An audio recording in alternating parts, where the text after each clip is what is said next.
j'en profiter C'est pour... bon, c'est bon, c'est bon. Bon, ben écoute, bonne chance à tous, c'est que le meilleur gagne. Et on est parti. Et on est parti. Donc ici on est en demi-finale. Mise en contexte, peu importe qui gagne, peu importe qui perd, les teams sont garantis de rejouer.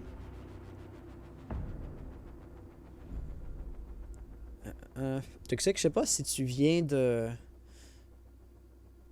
Ah ok non, t'as ajouté... je me disais, est-ce que t'as vu genre des messages dans le chat que t'as ban genre immédiatement avant même que je les vois passer? Non, tu y vas de manière proactive et j'aime ça. Donc, on est sur Littoral. Ici, quel genre d'opérateur on pourrait s'attendre d'avoir ban? Ce serait toujours le typique Thatcher, Jackal, mais aussi Blackbeard qui aurait un bon potentiel de se faire enlever. Sinon, ben, tu sais, des boucliers comme Montagne peuvent être embêtants. Puis après ça, ça va vraiment descendre. IQ peut-être, si tu veux jouer Valkyrie, si tu veux pas que tes caméras dans les... dans les palmiers soient repérées. Mais là, pour l'instant, ça va être Jackal et Ying. Non, on comprend pourquoi. Ying a eu un buff très récent. Mais vraiment, c'est une des premières fois que je la vois, ou c'est une des rares fois, je devrais dire, que je la vois ban en multijoueur. Han, c'est les pseudos, mais en. Alker avec point d'exclamation I, Twitter, peut-être que ça irait mieux, mais j'ai quand même pas cette commande dans le bot. J'ai pas tant de commandes que ça sur le bot. C'est tout en bas dans les cartes. Maestro, puis après ça, regarde ça. Echo ou Mira vont se faire ban, peut-être lésion, et voilà. Non, très sérieusement, je le répète à chaque fois là, quand on parle des bans des opérateurs, mais ça demeure un réel problème.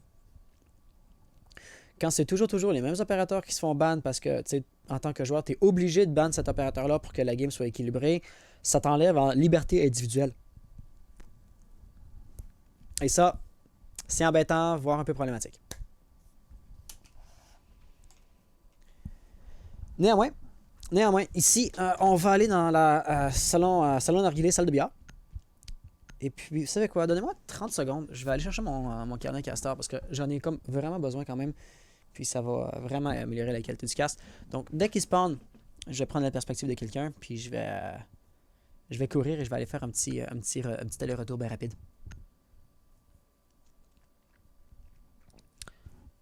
Et on spawn, et voilà, ok, je reviens dans 30 secondes.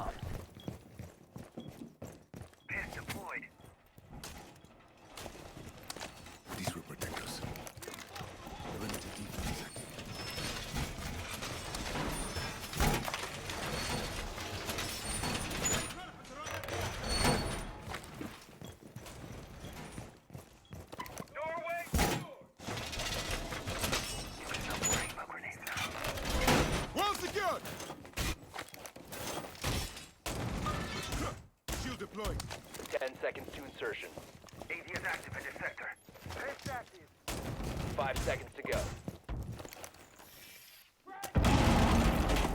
Attacker's objective is to locate a bomb and increasing our defuse it. defenses. Defense is online. ADS up and running.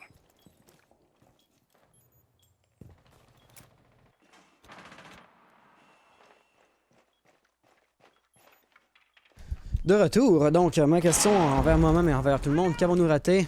Défense top, défense on va dire relativement typique, avec Uzio, qui va être au rez-de-chaussée ici, mais on a également Ipsy qui va être en bas, et Ipsy qui pourrait peut-être même être la première personne à avoir de la fusée, à avoir de l'action ici, vu qu'on avait, je pense que c'était H, c'était pas une RKT. Autain? C'était peut-être Autain qui avait tiré dans la fenêtre, ou dans la porte plutôt, mais sans trop de résultats, il va revenir. Il va revenir. Et est-ce qu'il va voir les gars? Ouais, ok, donc ça aurait pris un peu de temps. Là, on se disait si jamais il devait droner à la va-vite, peut-être même qu'Ipsy aurait échappé à sa surveillance. Mais non, d'autant plus qu'il y a un autre drone sur la porte, sur l'étagère là-bas. Je viens toujours de la voir. Néanmoins, alors, autant il va être capable de faire le frag sur Ipsy. Premier sang va donc venir à la team Sina.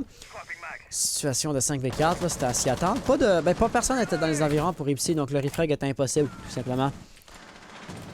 Et là, on va tenter la verticalité, on va tenter sans grand succès malheureusement. Et Drake également a encaissé quelques dégâts. Ma question c'était de où ou à cause de qui? Vite comme ça, je ne saurais trop dire. Ça ne semblerait pas être du côté en face de lui là. Donc ça serait probablement plus à partir de la fenêtre derrière. C'est Autain qui t'en rappelle juste ici je crois. Voilà. Donc Autain, tu sais, s'il y a pique à droite, peut-être qu'il aurait pu voir genre le bout de l'épaule pour Drake. Mais pour l'instant, vraiment, on va voir Autain qui va bloquer les rotations, immobiliser le défenseur sur place, ce qui devrait permettre, comme par exemple à Buck, d'aller chercher un frag ou deux. Juste ici, je pense qu'il a infligé quelques dégâts à Uzio. Ouais, voilà. Uzio, donc, qui n'est pas sur l'objectif. Mais en même temps, on a comme là une silhouette juste dans les parages. Jack, ouais, voilà, c'est Jack qui va se sentir à l'aise pour redescendre. Buck qui regarde dans le plafond, c'était une cible super facile. NM6 va mordre la poussière et ça va redescendre sans situation de 4v4. Et il donne quoi le petit hautain maintenant? Il donne quoi le petit hautain? Ben, actuellement, pour l'instant, hautain, il donnait qu'il paralysait les déplacements, les rotations, tout ça. Il est plus un rappel, par exemple. Il va avoir une ligne un peu plus intense. Et là, il semblerait être prêt à rentrer, en fait. Ça semblerait définitivement être l'intention. Avec Ash qui est juste là, qui va guetter les escaliers. Il y a quelqu'un à droite du mur renforcé sur la gauche. Il va être pris un peu entre deux tirs. Il va faire un premier frag. Il fera pas la -2, par exemple. Par exemple, il va avoir un refrag immédiat qui risquerait d'arriver. Mais non, tout juste pas. On va être dans le feu. Et c'est finalement le feu qui va nous abattre. Les résultats sont au rendez-vous, même si c'est pas le cas, la façon dont on s'attendait qu'il va s'être produit. Avec NJK qui va tenir, qui va couvrir son allié par-dessus l'épaule. C'est une situation de 2v2. Des amorceurs maintenant perdu. Situation de 1v2. Et avec 7 secondes restantes au chrono, on n'a pas le choix de faire rentrer. Il faut faire les frags très rapidement. Et chez la défense, on le sait, on n'a qu'à popper, qu'on a qu'à rester planqué. Et non, ça ne passera pas. Je vois pas comment Everview peut l'emporter à ce. Ou comment Everview peut la perdre, pardon. Et c'est ainsi que la Tépicina, malheureusement, n'aura pas été en mesure de faire son assaut pour la première ronde. Donc, quand on dit hashtag GoEverview, ça semblerait mérité. Ça semblerait mérité. Donc, vous savez ce qui vient après une ronde, c'est les replays. Et cette ronde-ci était particulièrement intéressante parce qu'on a quand même fait un beau va-et-vient, comme par exemple Ipsis qui va malheureusement tomber sous les balles, l'attaque qui est en train de commencer à rentrer, là, le prochain replay va le montrer, Jack est capable de faire un beau kill sur Buck. Néanmoins, c'est ça, ça a ouvert la ligne, on a raté la double élimination. J'ai pas enregistré cette double élimination-là. Oh non! Oh, des fois je suis pris dans mon cast, hein. Néanmoins, première ronde de gagner par l'équipe orange. Et venons voir un peu sur la deuxième ronde ce qu'elle nous prépare. Donc la défense ayant remporté, on peut pas retourner Nagila, on va laisser passer dans la cuisine. Et la composition va encore changer légèrement. Tantôt, Ipsis jouait, je ne me rappelle plus trop qui, c'était Jäger, je crois. Cette fois-ci, il va jouer Vigil. Donc on va vouloir quand même être un petit peu plus difficile à être repéré. Et comme tel, le roaming aurait un petit peu plus de chances de réussir. Le shotgun de Drac, elle est nécessaire. Ipsis n'allait pas ouvrir la hache à lui-même. Sauf s'il prenait les percus, puis ça vaut mieux pas. Mais à part de ça, le reste de la défense va être relativement prévisible. Genre, on va rester statiquement sur l'objectif, j'ai l'impression. Uzio qui va monter également. Mais non, en fait, on est vraiment en train de préparer un setup. Ah, je pensais que c'était dans le bar, mais non, c'est pas dans la salle de bière. Donc, qu'est-ce que je peux dire? On va avoir Jack ici dans les parages qui va vraiment tenir la ligne, mais aucun des attaquants ne va rentrer par de ce côté-là. Tout le monde va monter en rappel. Et oh, si on monte en rappel au bon endroit, écoutez, on a Ipsis qui pourrait se faire avoir par la fenêtre si on a un angle très étroit. Ou Uzio même va être d'autant plus vulnérable et lui ne peut pas se cacher des drones. Peu importe ce qu'il va faire, ça va être dangereux. Jack avec la nitro va être capable d'aider ses alliés. Le Renault ici, est-ce qu'il va passer? Oui, chanceux pour toi, t'as pas mis les pieds sur une nitro en tombant. Donc ça, c'était la bonne nouvelle. Et là, la Tépicina va déjà être en situation 3v5. Là. Le roaming de Everview qui était brutal. Au minimum absolu qui était brutal. Et pour l'instant, qu'est-ce que ça donne? NM6 qui va se tenter avec les gros wallbang. Il n'y a personne dans les parages. Il y avait un ping, mais le ping de ce quelqu'un-là n'est plus présent, n'est plus valide. Donc, on n'a pas d'autre choix que de ressortir le drone et tenter à nouveau. On va s'avancer lentement juste ici. Voilà, Noxus va faire un premier kill. Il va enchaîner avec une double élimination. Il s'attend sur pique encore une fois. Ça n'arrivera pas. Mais voilà, c'était à lui seul le roaming de déloger en une fraction de seconde. On a encore Jack qui est roaming, proxy BP. Il est statique. Là. Il va pas activement tenter d'encercler, de flanquer, de tirer dans le dos de la Tépicina. Et le style de jeu passif ici va ouvrir l'opportunité à NM6 d'ouvrir le plafond de A à Z en cherchant les défenseurs sur le BP. Pour l'instant, on ne trouvera pas grand-chose. Cette voiture-là pourrait avoir un bon potentiel, par exemple, mais il ne va pas rester directement derrière. Oh non, le potentiel qui va avoir été un petit peu raté. C'était quoi? C'était Next Hands, en effet, qui était juste en dessous. Mais qui va pas tirer, qui va pas retourner le tir, en fait. Parce que ça dévoilerait sa position. Donc, on va préférer le jouer un petit peu à la furtivité. Mais là, de son côté, on a Ash également juste ici qui semblerait être prêt à rentrer. qui a le désamorceur par ailleurs rapidement, c'est IQ. Donc c'est Autain qui va avoir le diffuseur. Si lui est capable de rentrer et s'il est capable de planter, ça va être fini. Là. Donc tout ce que ça prendrait, c'est lui qui rentre avec H par-dessus l'épaule qui va couvrir comme il faut. Mais finalement, on va voir Noxys juste là à la droite. Il y a un smoke et on doit avoir réalisé qu'il était là parce que ces tirs-là n'étaient pas du tout lancés au pif. Et voilà, on va perdre les grenades fumigènes. Drac qui va mordre la poussière, ça c'est pas un bon kill là, pour l'Everview. Ça va faire mal. Mais on a encore une situation qui est très intéressante parce que Jack, qui est en haut, que je sache, Jack n'a pas été repéré, au fait probablement là-bas, qui est très prudent. On va essayer d'éviter la flash, c'est bon, un M6 va lentement mais sûrement avancer. On va y aller, mais non, ça ne passera malheureusement pas. Jack avec une double élimination, Autain en train de planter, avec Noxys qui va couvrir par-dessus son épaule. On n'a pas les grenades à gaz fumigène de smoke, donc là ça regarde très mal. Overview risque d'avoir une grosse tâche pour rattraper ça. Est-ce que c'est une double élimination? Non, Noxys va faire la quadruple kill. Situation maintenant de 1v1, on va y aller avec la percu, ça ne passera pas. On va faire des gauche-droite. L'UMP45 à court de balle, on va sortir le shotgun et ça va passer! Et oui, l'UMP45, c'est à peu près l'une des armes les plus faibles du jeu. Et bien le Super Shorty, pour un shotgun, c'est un excellent fusil. Et c'est ainsi que Next Ends vont passer de l'arme la plus faible à l'arme la meilleure du jeu dans leurs catégories respectives. Et vont voir gagner la ronde, la Everview qui va remporter la deuxième manche. Mais ouf que ça s'est joué serré.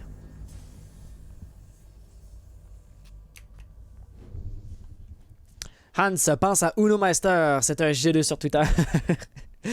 Uno Meister, mais Uzio Meister. Ouais. Non, mais t'en fais pas. Là, il faut juste que je l'apprenne une fois, puis après ça, je vais le savoir. Mais c'est comme l'apprendre en premier lieu qui est embêtant. C'est ça qui est un petit peu plus problématique. Bref, ce qui va être intéressant, ben, ça va avoir été déjà que la ronde s'enlignait d'être beaucoup plus favorable pour la team Sina. Ils ont planté, ils avaient le désamorceur de couvert, l'anti-roaming qui avait bien fonctionné. La Everview était capable de rattraper, mais ce que je veux souligner par là, c'est que la Everview l'a quand même remporté avec une certaine marge la première ronde. La deuxième ronde, c'était beaucoup plus serré. Donc, peu importe ce que la Everview faisait, que la Team Sina n'était pas capable de contrer, ça a encore été le cas. Évidemment, Everview l'a remporté. Mais si jamais les performances de l'équipe bleue devaient monter, devaient grimper à une vitesse comme ça, constante, qui ne se relâche pas, ben là, en quelques rondes, la Team bleue va commencer à gagner ses points. Et peut-être même que la remontada va être possible. C'est surtout ça que je vais souligner en impliquant que Team Sina a mieux joué la deuxième ronde que la première. C'était pas encore suffisant, mais encore une telle amélioration, puis ça pourrait y arriver.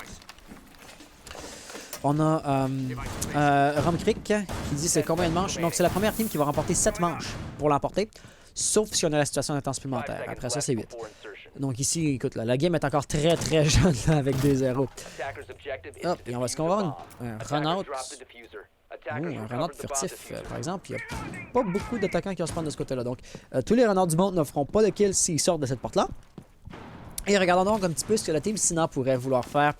White et compagnie, c'est un M6 également qui monte en rappel. Personne ne va vouloir tenir la ligne pour l'instant, j'ai l'impression. C'est peut-être White qui va rester là. Ah, ben non, ça va être Autain. En fait, Autain et White. Je vois pas pourquoi tu voudrais avoir deux joueurs en rappel à une fenêtre. Mais voilà, c'est exactement ce qu'ils vont faire. Si on devait regarder un petit peu côté défense, de quoi ça donne, parce que dans un sens immédiat, il n'y a personne ici. Mais en fait, c'est parce que le mur ici est ouvert de A à Z et la défense a décidé de garder le contrôle du salon VIP. Quelque chose qui pourrait être considéré relativement dangereux de tenir ce salon-là. Mais en même temps, ça s'est bien exécuté. Ça te permet de tenir l'objectif à partir de l'extérieur du BP. Et c'est là réellement la force de cette stratégie-là. Encore faut-il qu'elle soit efficace. Comme par exemple, Nexus a fait un premier frag sur Next Ends. Et la prochaine cible, ben, ça va être Drac. Drac qui va tenir une ligne relativement étroite. Pas capable d'aller chercher le kill malheureusement. Mais tant aussi longtemps que lui vit, il peut empêcher la plante des désamorceurs au travers de toutes les ouvertures qu'il a faites dans le mur là-bas. D'autant plus qu'après ça, on a Jack qui lui aussi va avoir ses ouvertures dans son mur à lui pour tenir un bon tir croisé sur le BP. Néanmoins, voilà, on va avoir NGK qui va être en train déjà de planter. On va lancer une grenade à gaz, mais non, ça ne va pas être en train de... Oh oui, ça va tout juste faire le kill. C'était le feu, voilà, qui allait causer problème. Le feu? Non, c'est ça. Ben, c'était le feu de Capitao qui a renforcé la rotation dans la smoke. Ah non. Ça, c'était dommage. Néanmoins, le désamorceur est maintenant planté. Il y a du feu qui va empêcher Jack d'y aller. S'il sort juste ici, il regarde du mauvais côté. Sur le droit, il va avoir un bug. Est-ce qu'il est capable de faire le kill? Apparemment non. Le shotgun, cette fois-ci, encore une fois dans le vide, malheureusement. Doug va faire le run-out et c'est Jack qui va rafler le kill. Bien joué. On a encore un lourd avantage numérique pour les défenseurs, mais l'attaque a un bon positionnement. White et Autain vont faire des kills en rapide succession. Autain va encore faire un kill et Ipsis, dernier repère en vie déjà pour son équipe. S'il fait le run-out, il n'aura pas le temps de remonter probablement, donc il va falloir qu'il le détruise là ou jamais. Mais évidemment, il ne pourra pas à cause de la trappe, c'est beaucoup trop dangereux. Et c'est là que la Team Sina va avoir eu une excellente attaque. aussi un petit peu à cause des erreurs de la Everview, si je peux me permettre. Simplement parce que si la Everview devait avoir eu quelqu'un au rez-de-chaussée, avec un shotgun, un pulse, avec une nitro, quoi que ce soit, ce désamorceur-là ne se serait jamais fait planter. Donc, j'aime bien l'idée de cette stratégie-là, mais on peut vraiment voir où est la faiblesse. Et c'est pourquoi les hashtags GoEV sont mérités si vous supportez la team, mais c'est pas cette ronde-là en particulier qui va faire grandir le nombre de supporters de la EV. On va pour la transition. Là pour les replays. Et puis ça s'est passé rapidement. C'est là qu'on peut voir que un fort positionnement peut vraiment contrecarrer un avantage numérique imposant. C'était une 4v2, mais simplement parce qu'on avait un joueur à la fenêtre et un joueur à la trappe, toutes les tentatives des défenseurs de se rendre au désamorceur étaient vouées à l'échec avant même qu'il ait réellement tenté. Et c'est comme tel, voilà, cette fois-ci, c'est la première ronde de gagner par l'équipe bleue.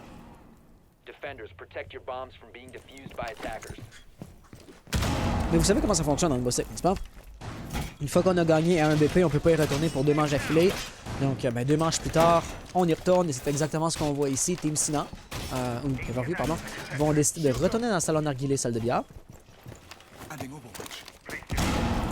Et puis, voyons voir ce que ça va donner. Cette défense-ci avait super bien fonctionné à la première ronde. En même temps, cette fois-ci, la défense va être nue.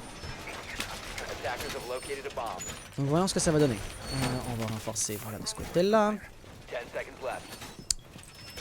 On va également vouloir renforcer ici. En fait, moi, je vais être curieux de voir ce que Castle va vouloir faire. Parce que Next Ends, évidemment, les barricades vont être très intéressantes pour empêcher les attaquants d'arriver. Mais vont également être un peu problématiques si on veut avoir des roamers par-ci par-là. Et comme tel, ça va limiter en fait le jeu de roaming. Les roamers, donc par extension, ne devraient pas traîner trop dans ces environs-là. Au moment où j'ai tout fait by ma pardon là-dessus. Ipsy tout de même ne va pas se sentir à l'aise de rester statiquement sur l'objectif. Donc on va roamer ici Sunroom dans ces endroits-là. Mais aucun joueur de la Team Sina ne semblerait être particulièrement intéressé à push de cet angle-là particulier. Donc NJK, il va tenir la ligne, il semblerait être prêt à vouloir rentrer. Mais on va pas avancer avant que ce soit vraiment déclaré safe. Là. Il y avait le drone qui est rentré, qui a dit qu'il n'y a personne. Et là, il va se permettre de lâcher la ligne. En fait, Buck est déjà là. Le petit Ipsy qui était dans les parages s'est un petit peu replié, mais là il est de retour, plus méchant que jamais. Il va recevoir quelques balles. Ah, et là il y a d'ailleurs une lanceur jam, donc il peut plus pique de ce côté-là. S'il l'avait détruit avant qu'elle n'entre en action, là, ça prend comme un 2 secondes après qu'elle ait touché le mur, avant qu'elle soit vraiment active. Il aurait pu jouer très agressivement, mais ça semblerait pas être dans ses plans. Ça semblerait pas être son style de jeu. Il préfère faire perdre le temps maximal. Oh, et Buck ici. Pas Buck, pardon, ça va être... Non, c'est ça, c'est Buck qui a causé ça. Bref, je suis pas exactement certain c'est quel explosif ou quel style de jeu qui va avoir enlevé beaucoup de vie à Next Ends. On a vu évidemment qu'il y avait du feu, mais j'étais certain d'avoir entendu le shotgun de Buck, donc une distraction ou quelque chose. Donc on n'aura pas le choix, on va devoir drop. Et voilà, c'est exactement ça. Il y avait Buck qui a fait peur à Castle, qui va l'avoir forcé à se replier. Il y avait le feu de Capitao qui va avoir bloqué ses rotations. Très peu de vie, du drop à l'hatch. Et un M6 l'attendait de pied ferme. La Team Sina qui semble parfaitement bien partie pour remporter cette ronde-là jusqu'à présent. Par ailleurs, Everview ont vraiment que Drac sur l'objectif dans un sens immédiat. Jack est juste à côté, mais Uzio, lui, est en roaming. Et là, tu sais, si on est capable, par exemple, de faire rouler une grenade par la trappe à drone juste ici, Jack ne pourrait pas du tout survivre. Il n'y aurait rien qu'il pourrait faire. Uzio, de son côté, voilà, il est trop loin. Les amorceurs activement en train de se faire planter. Il y a encore 4 alliés autour de White qui sont en train de planter le désamorceur pour le couvrir. Donc, il n'y avait rien qu'on pouvait faire. Ici, ça va être Smoke qui va tomber par terre. Bien joué pour les lignes, essentiellement. Drac n'aura pas le choix de vouloir y aller au rush. Une première élimination. Est-ce qu'il va être capable d'en faire une deuxième? Non, sur la gauche, il y avait Ash qui n'aura jamais repéré, malheureusement. Situation maintenant de 1v... Il y a eu plusieurs kills quand même. Uzio a réussi à faire un bon travail. 1v2, c'est déjà beaucoup moins intimidant. Néanmoins, il ne sait pas exactement où se trouve ses adversaires et ça va s'avérer problématique. On va voir quelqu'un en rappel à la fenêtre juste ici. Et d'après moi, Uzio va pas piquer la fenêtre. Et voilà, c'est ainsi que Hautain va remporter la ronde pour la Team Sina. Et ça va être un deuxième point pour l'équipe bleue. Les pointages sont à nouveau équilibrés par une attaque qui s'est jouée très agressivement. Et c'est encore une fois ici un petit peu le problème de cette équipe-là. Ils ont des roamers qui vont pas vraiment contribuer à garder le contrôle de l'objectif, alors que la Team Sina va se dire tant pis pour les roamers, on va rentrer en force sur le BP, on va planter, et après ça, la situation de retake va être impossible. C'était la même chose qu'on a vu tantôt, même si dans la troisième manche, c'était pas vraiment l'histoire de roamers qui était parti. On a vraiment juste trouvé une ouverture dans le BP, malgré le fait qu'il y avait encore plein de défenseurs qui guettaient l'objet lui-même. Ça va avoir fonctionné. Et c'est ainsi que Team Sina va avoir rattrapé un peu le retard parce que les premières rondes, le round 1, round 2, étaient quand même très bien jouées de la part de Cap Orange. Donc si on devait se baser sur ces premières rondes-là pour prédire l'issue de la partie, ça aurait pas été favorable trop à Sina, mais là, ils sont en train de se rattraper, pas juste un peu. Donc, 5e manche, à nouveau dans la cuisine. Et c'est ici que je vais me demander un petit peu pourquoi, parce que Everview aurait pu retourner s'il le voulait dans Hookah, dans le salon narguilé. Mais ils ont choisi de ne pas le faire. Néanmoins, dans un cas comme dans un autre, la dernière fois qu'on a défendu celui-ci, ça a assez bien terminé pour Everview. Donc peut-être qu'ils vont vouloir, on va dire, reproduire le succès de la deuxième ronde. Avec, encore une fois, une composition qui va s'adapter continuellement. Dans la deuxième ronde, on avait un smoke. Cette fois-ci, on n'en a pas un. Jack va jouer Mozzie. Donc probablement qu'on va avoir une intention de roamer un petit peu plus agressive. Drac, pour sa part, voilà, avec le mute qui positionne les brouilleurs pas directement sur l'objectif, mais vraiment de part et d'autre dans le bâtiment pour empêcher un maximum les attaquants de prendre l'information et donc rendre l'anti-roaming aussi difficile et ardu que possible. Je suis vraiment curieux et intéressé de voir comment ça va fonctionner, comment ça va se dérouler. Parce que voilà, la Team Sina nous a montré qu'ils sont les champions de planter des amorceurs rapidement. Ce ne sera pas vraiment facile à faire dans ce BP-là de tous les remplacements. En fait, regardons ça. Tout ce qu'il faut faire, c'est faire le frag sur Drac, puis planter comme dans le coin où ils ont planté précédemment. S'ils sont capables de faire ça, c'est fini. Surtout, en plus qu'on a un montagne juste là, sans un smoke, sans un lésion. Pardon quoi? Encore une fois, de la fumée. Probablement qu'il va y avoir du feu de capitaux qui va arriver. On est déjà en train de planter le désamorceur. Juste ici, on voulait rusher malheureusement le feu, mais oh non, Castle ne peut plus le faire. Double élimination, on va pouvoir empêcher la plante des désamorceur. Super bien joué, on peut pas trop piquer à cause du feu encore. Mais cette singulière nitro-là de Drac pourrait avoir rattrapé la ronde pour la Everview. C'est vraiment son action qui peut avoir sauvé la team au grand complet. Parce que là, Team Sina a utilisé beaucoup de ressources. Fumigène, feu capitao, les fumigènes fossiles de montagne aussi pour empêcher la plante, ou pour protéger la plante. On est encore en train de cover, on est en train de tenter de planter. Il va falloir protéger son allié en triple élimination de la part de Drac. Ça va être ma montagne qui va tomber en PLS. Situation de 2v4. Encore une fois, avantage numérique pour la défense. Et là, c'est la Team Sina qui va avoir le rôle facile de simplement guetter et tenir des lignes. Et là, qu'est-ce qu'on va faire? On va attendre. On entend le désamorceur qui est en train de se faire péter. Un premier kill juste ici. Bien joué. On va y aller avec le pré-shot. Bien joué. Est-ce qu'on va faire une triple élimination? Qu'est-ce qui se passe là? Ouzio, dernier opérateur en vie. Jamais il va pouvoir se rendre au désamorceur si près et si loin. Il va tenter. Il va devoir planter. Il va devoir bait un petit peu. Ça ne passera pas. Team Sina qui va l'emporter encore une fois. C'est la plante immédiate, agressive qui passe super bien. Ça fait 3 rondes d'affilée qu'ils ont ce style de jeu-là, par exemple. En fait, 4 si on veut considérer la deuxième ronde qui va s'être soldée par un échec, mais dont le désamorceur a quand même été planté.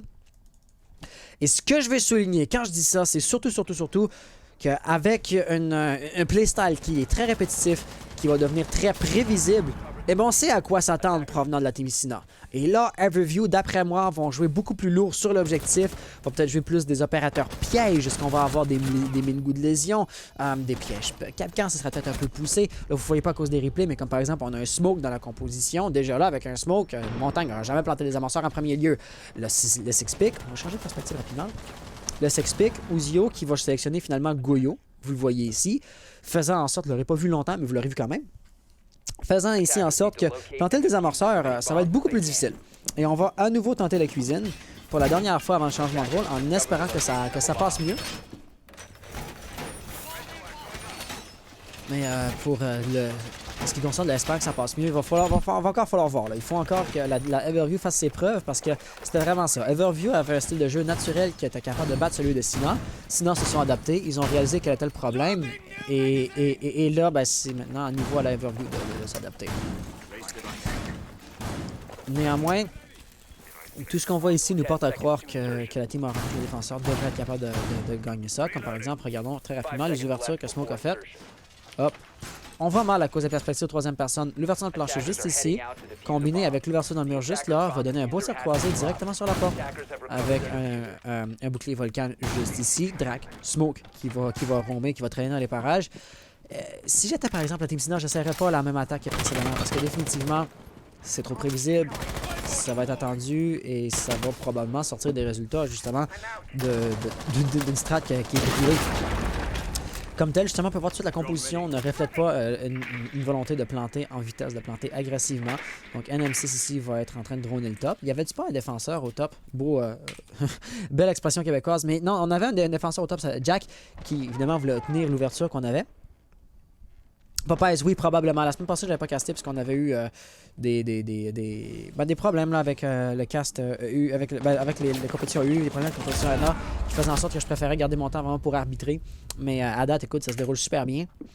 Mais c'est ça, Jack qui voulait tenir la ligne, l'ouverture avec les shotguns de tout à l'heure. Donc évidemment, on savait qu'elle allait dans les parages. Il n'a pas été capable de faire grand chose. Noxys l'a délogé. C'est maintenant une situation de 4-5 à l'avantage de la Team Sina. 3v5, pardon, donc avec NM6 qui va faire encore un kill et qui va commencer à jouer à la verticalité. Donc en fait, cette ronde-là est vraiment similaire à celle à la deuxième, à la première fois que Sina a défendu ici. Avant qu'Everview ne rush le plante, avant que la team Sina ne rush le plante à tout prix, essentiellement. Tout de même, planter va être la prochaine chose à faire. Les grenades à gaz de smoke qui vont déjà être en train de se faire utiliser. La pagaille au top qui va faire une distraction pour Doc qui avait oublié que Autain était juste là. Un kill très dommage, très désolant. Je prends la perspective de smoke qui meurt immédiatement. Wizio en situation de 1v5. Est-ce qu'il va faire la ace? Est-ce qu'il va faire le clutch? Il n'a aucun contrôle du BP. Le désamorceur en train de se faire planter. Il semble savoir qu'il y a quelqu'un juste là. Ce quelqu'un juste là, par exemple, va être un danger. Et la Team Sina qui va gagner la ronde parfaite. Bravo à la Team Sina. Ils sont capables de vraiment retenir la pression, de dominer la deuxième équipe au niveau des classements saisonniers. C'est pas peu dire. Par exemple, ce ne sera pas une partie de plaisir non plus. Avec le changement de rôle à l'instant, eh ben, on ne pourra pas trop savoir qu'est-ce que ça va donner. Parce que là, est-ce que Sina défend aussi bien qu'ils attaquent? Est-ce que Everview attaque 20 fois mieux qu'ils ne défendent? Parce que définitivement, la défense, là, je vais pas genre critiquer pour critiquer, mais d'autoriser le désamorceur à se faire planter si souvent, c'était quand même des certaines lacunes. Là. Surtout quand t'avais pas trop de roamers puis que tout le monde était directement sur BP prêt à retenir ça. C'était un petit peu inquiétant ou intéressant si vous êtes fan de la Sina. Exact, Crazy, ils sont tous allés sur le défi. Bah oui, évidemment, à quoi on s'attendait que ça allait se passer. Donc c'est là vraiment que Everview, une fois que le désamorceur était planté, ils ont paniqué. Et puis, c'est ça qui marchait pas. Mais là, est-ce qu'Everview va être capable de faire goûter un petit peu à Sina un goût de leur propre médecine? Peut-être. Voyons voir ici. Déjà, une chose qu'on va noter, c'est que la Team Sina va défendre la cuisine en tout premier lieu, plutôt que de défendre genre le salon narguilé comme la Team Sina, comme la Team Everview, pardon, aura fait lors de la toute première ronde de leur défense. La composition également va être différente. Chaque team va adapter un peu la compo à son playstyle. Avec Noxys qui va utiliser le caméra Valkyrie, ça c'est très important pour savoir si le désamorceur ou quand le désamorceur soit planté. On n'aura par exemple pas beaucoup de nitro dans la composition. Là. Si on veut regarder rapidement, on n'a qu'une nitro de Noxys pour empêcher la plante. Il va avoir une lésion qui va pouvoir empêcher une plante légèrement. Par exemple, si tu lances la fumée, tu vas aller planter, puis là tu prends un coup dans le pied, il va falloir que tu enlèves la gourde plantée, puis ça, ben, ça va laisser le temps à la fumée de se dissiper. Et Snow White avec Smoke, évidemment, qui va pouvoir empêcher une plante de désamorceur. Et Psys dans les parages, prêt à avancer. Mais pour l'instant, si on ne va pas trop vouloir s'en prendre à l'entrée principale. Ça va être un peu dangereux, puis on va aller de manière plus méthodique, apparemment, on va vouloir prendre le top. Pas pour Sledge, par exemple, et ça c'est dommage, parce que Jack, évidemment, aurait pu vraiment faire un numéro sur le plancher, sur le plafond, et ainsi vraiment mettre de la pression sur l'objectif. Avec Jack, première victime, premier sang pour la Team Sina qui va tomber, c'est un coup dur, on va dire, pour l'attaque. C'est pas fini pour autant, par exemple. Je veux dire, Ash peut encore jouer la verticalité. Uzio va avoir les charges explosives. C'est pas aussi bon qu'un Sledge, mais... et puis, Drac également a les charges explosives. Donc, ça remplace un Sledge. Il y a des bullet holes, par exemple, des punch holes là-dessus qui vont pas fonctionner. Noxys, super beau kill sur Ipsis. Et là, le roaming est encore en force. Est-ce qu'on va vouloir tenter un anti-roaming? On n'a pas le choix, mais les chances de succès vont être assez, on va dire, illimitées. Ça va pas regarder super... ce sera pas super encourageant. On a comme Drac qui est capable de s'insérer juste ici, il va être dans le penthouse, il va tenir la ligne, il va tenter des gros wallbangs, ça ne passera pas trop simplement parce que Noxys n'est plus dans les parages. Il est parti faire un gros roaming côté luggage.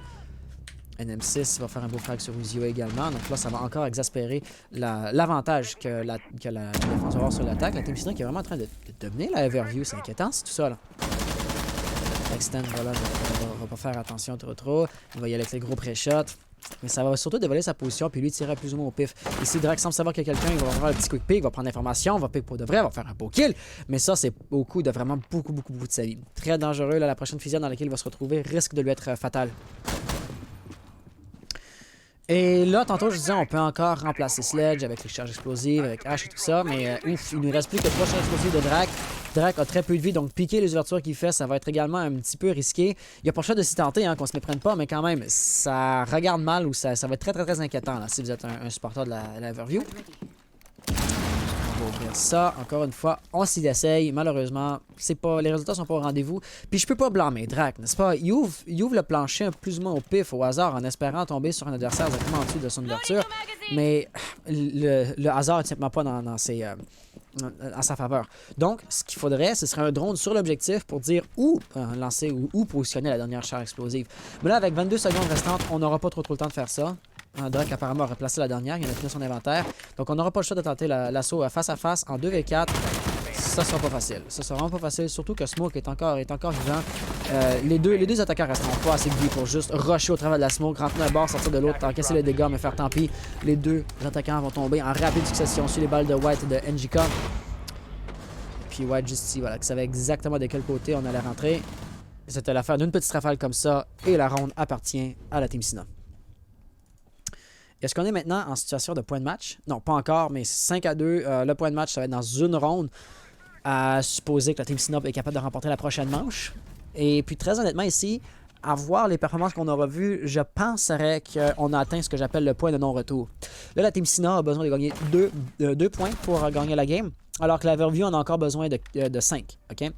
Et dans le temps que la Team Sina a besoin de gagner 2 points, de gagner 2 rounds, la Everview ne sera pas capable, dans ce laps de temps-là, de remporter 5 manches. Ça arrivera juste pas. Là. À date, il faudrait vraiment qu'on ait un changement de tendance, un cas de force majeur pour que quelque chose flanche et aille de manière critique, là, qui ne fonctionne absolument plus chez la Team Sina. Mais je ne vois pas cette hypothèse-là se produire, se concrétiser dans un futur rapproché.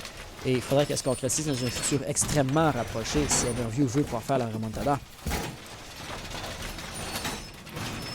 Après avoir gagné cuisine, évidemment, on va aller salon narguilé, salle de billard, sans grande surprise. Et si je veux répondre un petit peu au chat, les playoffs, est-ce que ça fonctionne comme le premier, comme le 1 contre 8? Popeyes, oui, mais ça va également être à double élimination. Donc les playoffs là, ils vont se dérouler. Bon, les playoffs, c'est pas cette semaine, c'est pas samedi prochain, mais l'autre d'après. Le 9 mai, si je me rappelle bien. Peut-être que je me trompe sur la date exacte, là. Mais c'est ça, oui, c'est ça, le 9 mai. Le 9 mai, et puis ça va être sur 2 jours, parce que double élimination, c'est relativement long.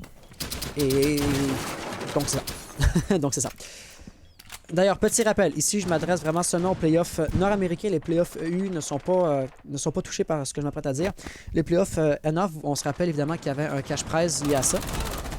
J'avais pas les fonds malheureusement pour avoir un cash prize NA et EU. Donc un jour, j'espère être en mesure de voir un cash prize EU. Mais d'ici là, vu qu'il y a un cash prize NA, il y avait également un frais d'inscription seulement pour le playoff. Donc je rappelle que c'était 10 $ canadiens par team pour s'inscrire au playoff. Pour les teams inscrites ou pour les teams, on va dire qualifiés par exemple, n'est-ce pas? Et le cash prize total était de 200 $ canadiens, je vous rappelle. Donc c'est ça. On va reprendre ici. On a Jack qui a tenté de rentrer, qui a tenté de s'insérer un petit peu trop agressivement. Ça n'aura pas fonctionné. J'aime voir Uzio avec la G8 parce que ça va donner quand même un bon potentiel de gros pré-shots et de tir de suppression. Donc tu sais, si mettons que ton allié est en train de planter des amorceurs puis tu peux pisser des balles pendant 7 secondes, eh bien l'adversaire pourra piquer le cadre de port dans les 7 secondes que ça prend pour planter des amorceurs. Autant il va encore faire un kill. Donc là, c'est pas très encourageant parce que l'avantage numérique de la Team Sina ne fait que se creuser. Et encore une fois, hein, une ronde, tu es en position de point de match. Donc, à une ronde, c'est dos au mur. Chaque erreur pour la Everview va leur être fatale, va leur coûter la ronde. La game, en fait. Et donc, ici, ils sont dans une situation où 2 erreurs leur coûtent la game. Ils peuvent pas vraiment se permettre de quoi que ce soit qui va mal à cet instant. Et pourtant ça ne s'annonce pas très prometteur. Le wallbang sécurité possible. Mais non, il n'aura pas réalisé que Noxys était aligné. Drake va tenir la ligne. Je change de perspective puis je rate tous les kills. Hein?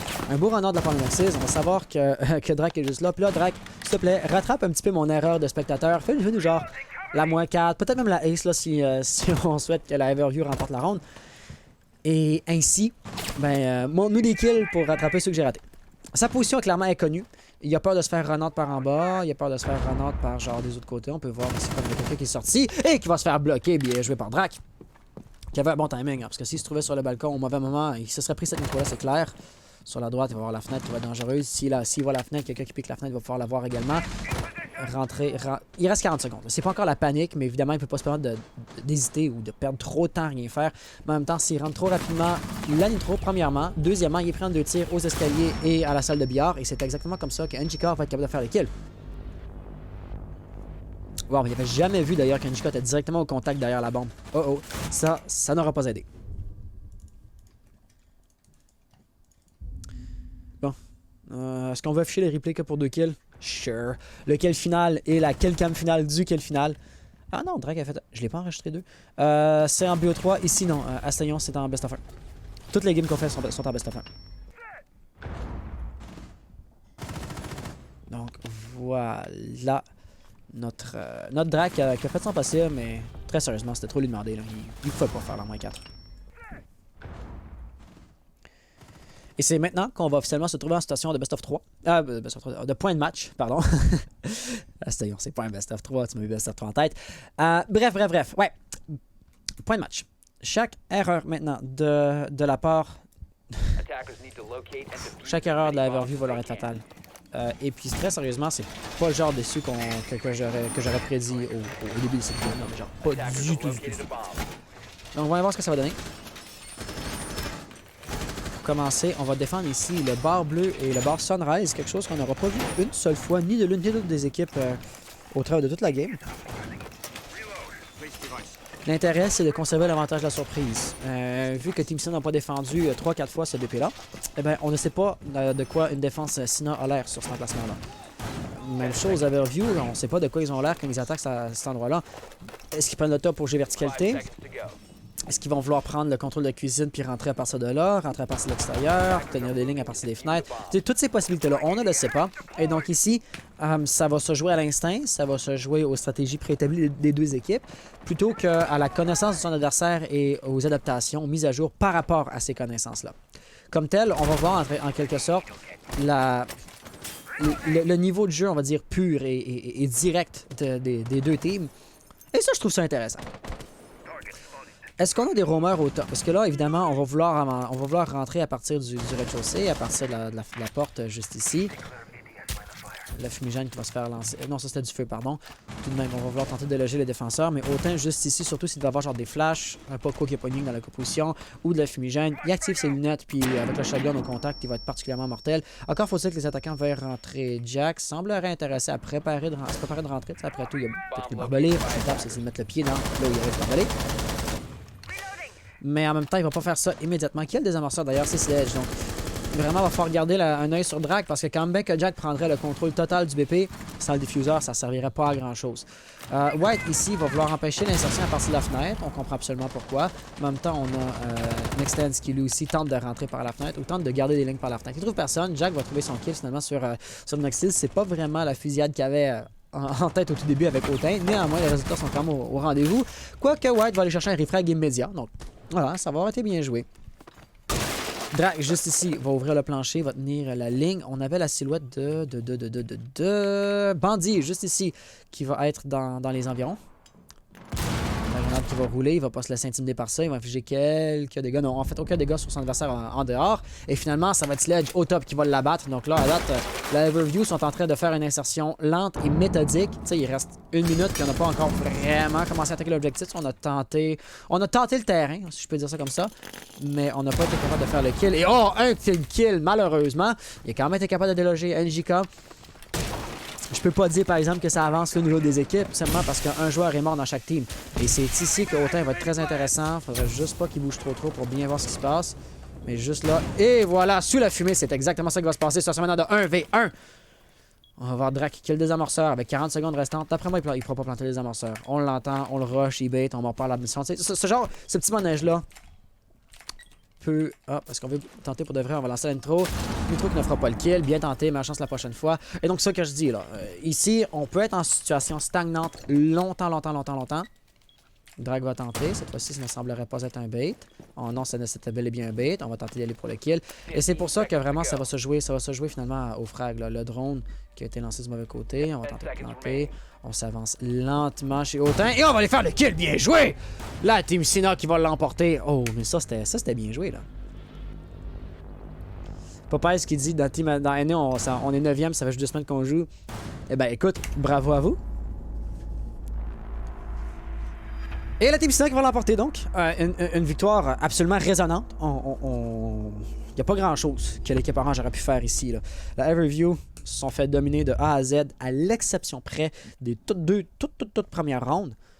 Donc là-dessus, un gros bravo à la Team Sina. On peut voir les résultats. Noxys, top fragger de son équipe. Drac a fait un bon travail. Malheureusement, ça a chuté quand même assez rapidement derrière là, dans son équipe, chez ses alliés. Donc, va pour les replays, avant qu'on ait, on va dire, le récapitulatif. Ouais, un gros GG aux deux équipes. Donc, Synos de les jouer en finale. Et puis, Weezo et compagnie, ben, vous allez jouer en petite finale également. Donc, ne vous déconnectez pas tout de suite. Les deux équipes, vous allez pouvoir rejouer. Hop, et on va rentrer ça dans Battlefight. Victoire, ma foi, très résonnante. Hop, donc, on va rapporter le score. Team Sina qui va avoir mérité ça absolument. Voilà. Done. De l'autre côté, cependant, l'autre demi-finale n'est pas terminée. Donc, on ne peut pas... On ne pourra pas lancer la prochaine game tout de suite parce que la game de Expro n'est pas finie.